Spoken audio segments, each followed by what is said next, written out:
Hey, hope everyone's doing okay. Welcome to Matric English. This is Lesson 2, Clauses and Phrases. A phrase is a group of related words that does not contain a subject-verb pair. In the morning, a very tall man. A clause is a group of words that contains a subject and a verb. There are two kinds of clauses. An independent, main, clause expresses a complete thought and can stand alone as a sentence, she smiled.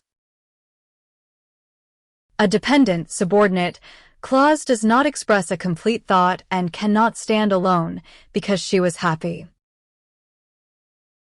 Dependent clauses are of three main types. A noun clause acts as a noun, I know that he is honest. An adjective, relative, clause describes a noun and usually begins with who, which, or that. The book that I read was good. An adverb clause modifies a verb and shows time, reason, or condition. We left when it rained. Recognizing clauses helps you build correct complex sentences and punctuate them properly. This topic should be prepared at 3 levels: recognition, accurate use, and explanation. Recognition means identifying the relevant form or idea in a fresh sentence or passage. Accurate use means producing an example that follows the rule and fits its context. Explanation means stating why that form is correct instead of merely naming it. For times, clauses, and phrases times, begin by learning the key terms in the lesson, but connect every term with an example. A definition without an example is easily forgotten. An example without a rule can lead to guessing. When answering an objective item, read the complete sentence before choosing an option. Look for grammatical signals, relationships between words, time markers, punctuation, tone, or textual evidence. Distractors often contain a familiar term but do not fit the sentence. Eliminate options by testing each one against the rule.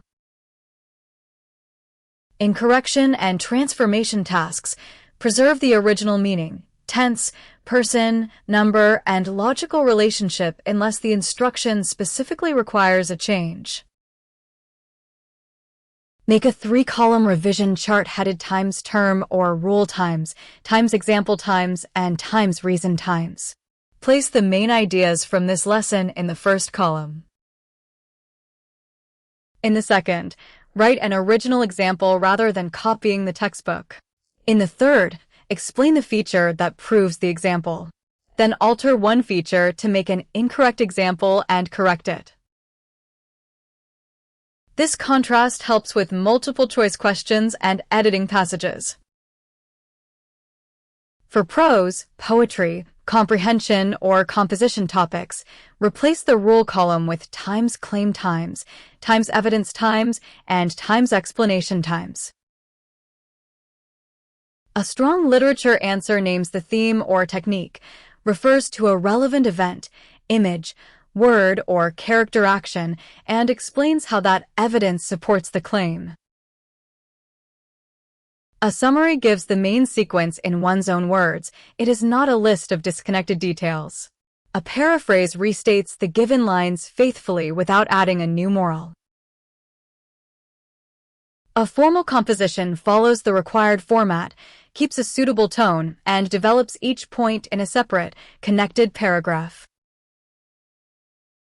Avoid memorized answers that do not match the wording of the question.